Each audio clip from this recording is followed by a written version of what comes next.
The trucking industry and its supply chain have been heavily impacted by COVID-19. Jake Chapman explains how Tropical Storm Laura could make things even worse. Hurricane Laura not only caused destruction across Louisiana and Texas, it's impacting how truck drivers do their job in what already has been a difficult year.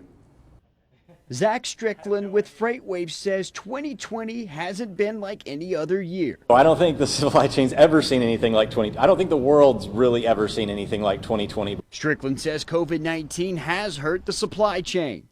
So anytime you have something that really gets into the disruption of the operations and consistency, it just adds a new layer of volatility to the space. Now, Tropical Storm Laura is another obstacle. The direct impact. You have interstate closures. So they're going to have to find back ways around that. So that's going to have service impacts. You're going to have delays to products getting into where they need to be and things like that. Companies along the storm's path will be hit the hardest. It may be a short-lived event and may not have a huge impact overall, but all these shippers bake all these extra costs into their price for the next year. So anytime that we see this kind of disruption, it does have a longer-term impact. But companies here in Chattanooga may feel the effects as well. For any shippers in our area or around the area, Atlanta is a huge freight market, where a lot of outbound activity happens.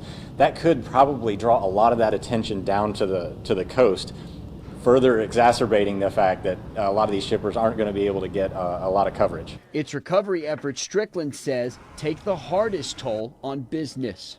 Carriers are having enough trouble just covering the demand that already exists, and now you have this recovery effort on top of that that's going to increase that effect, if anything.